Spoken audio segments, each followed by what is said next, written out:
ela é chefe da divisão de obras raras na Biblioteca Nacional. Não é que estão fazendo uma obra lá e tem os empreiteiros, não. Livros raros, considerados malditos. Eu vou começar com Ana Virgínia Pinheiro. Vamos lá!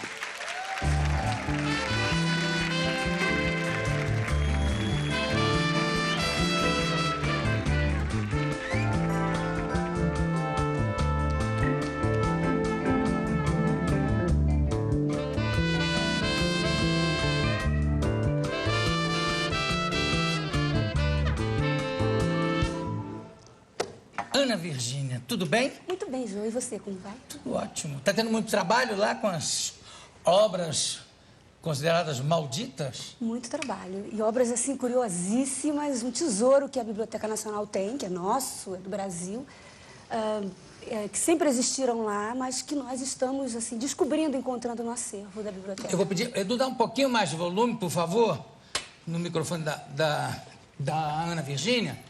Porque fica, senão está uma diferença muito grande aqui de volume. Ana, você disse que existem lá, mas agora tem aqui. Você está se referindo ao fato de várias dessas obras terem vindo com Dom João VI, quando veio? A maior parte são obras, assim, que foram proibidas na época em que circularam,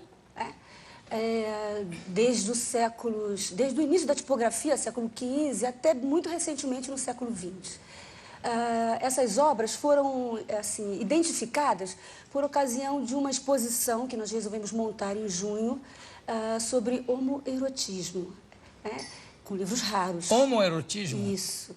E nós já tínhamos encontrado alguns folhetinhos homoeróticos publicados no século XIX, no início do século XX, e vimos a oportunidade... Perdão, publicados aonde? Olha, alguns publicados no Brasil, inclusive, né? E aí... Todos esses livros estão nessa exposição. Estão na divisão de obras raras, né? O que acontece? Livros proibidos que existem na Biblioteca Nacional. Ao longo do tempo, as bibliotecas sofrem a pressão da guarda desses documentos porque eles são proibidos para todos. Mas uma característica do trabalho da biblioteconomia é salvaguardar, independente do poder. Mas o que tem? Hoje em dia ainda existem livros proibidos? Existem. Por exemplo, nós temos uma edição do Minha Luta, editada em vida, do Hitler, que é um livro proibido, Mein Kampf. Mas continua sendo editado, quer dizer... Isso, mas existem países onde ele é proibido. Você não pode consultar, não pode lê-lo, exceto se você obter uma autorização específica.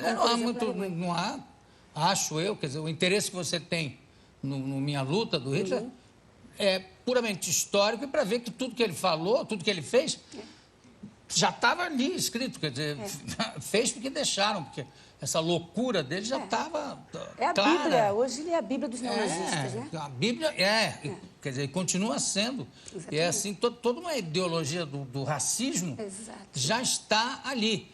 Agora, apesar de tudo, eu acho que não se deve proibir livro nenhum para não incorrer. A mesma coisa que o Goebbels fez lá, queimando obras importantíssimas. Mas o critério para estabelecer é muito difícil.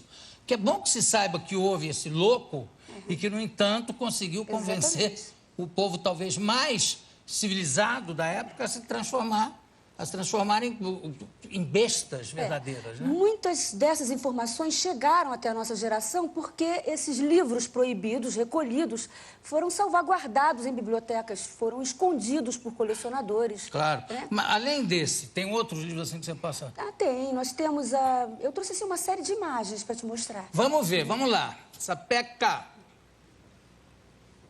O Mundo da Paz. Jorge Amado. Jorge Amado. Esse livro foi proibido na época, entrou na Biblioteca Nacional por depósito legal. Quer dizer, ele foi depositado numa época em que o partido dele estava na legalidade. Esse livro normalmente não ficaria na divisão de obras raras, porque uma das regras da biblioteconomia é que o livro deve estar onde o pesquisador vai procurá-lo. Então, ele estaria em obras gerais, por exemplo. Mas ele foi para obras raras para fugir da mão do censor. O censor também não procuraria em obras raras. Exatamente, no período militar. Esse livro realmente talvez seja o único livro de Jorge Amado que eu Não tenho a menor ideia do que trata, o que é. Ele foi preso por causa disso. Ele fala sobre os estados socialistas, né? Sobre os países socialistas. Sim. Ele foi preso por isso, foi processado por isso. Pode passar. Esse é a minha luta. Esse pode passar direto. Esse aí eu não me lembro o nome dele.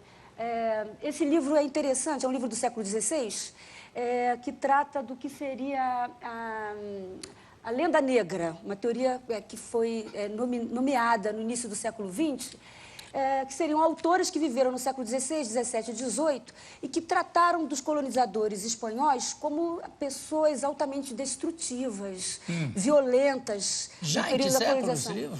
Esse livro é do século XVI, finalzinho do século XVI. Bartolomeu, não me lembro o nome agora. Ai, que coisa. Mas, enfim, mas é fantástica essa visão na época. Na época. E esse livro tem cenas terríveis de violência, de que os índios latino-americanos tiveram as mãos decepadas, os narizes, os olhos arrancados, as orelhas cortadas. E aí foi proibido, provavelmente, pela igreja, sim, foi muito proibido na época. O autor trabalhava com a ideia da liberdade dos índios, né, os direitos dos índios já naquela época. Ele viajou com Cristóvão Colombo para a América, ele tinha ilusões. Bartolomeu, deve ser o quê? É italiano? Ele era espanhol. Espanhol. Vamos em frente.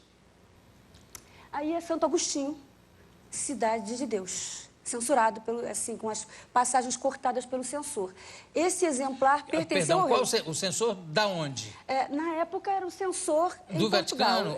O censor da Inquisição, da Santa Inquisição. O livro aí é século XVII, exatamente. Cortando Santo Agostinho, né? Passagens... É porque, às vezes, os impressores inseriam nos textos passagens não autorizadas pela igreja, né? Deliberadamente. Mas do autor? Muitas vezes sim, outras vezes não, né? Nós temos um exemplo de uma Bíblia na Biblioteca Nacional que diz, por exemplo, assim, ao invés de dizer não matarás, diz matarás. Né? Os pecados, ela recomenda tudo ao contrário. Ela foi evidentemente censurada. Aliás, a Bíblia é um dos livros mais censurados, que foi mais censurado pela igreja. Essa mudança dos mandamentos? Exatamente. Quer dizer, cobiçarás a mulher do próximo. Exatamente. Vamos em frente. Esse não enxergo bem, é o Pornógrafo. O Pornógrafo. Né? O autor aí é século XVIII. Ele recomenda que a prostituição seja administrada pelo Estado. Naquela regulamentação época. Das prostitutas. Exatamente, como um serviço social na época. Um homem adiantado para o seu tempo. Muito para o tempo. O livro foi, assim, proibidíssimo, foi... recolhido em alguns casos, né? Vamos em frente. Aí, esse livro é um livro, assim, foi escrito pelo Boca do Inferno.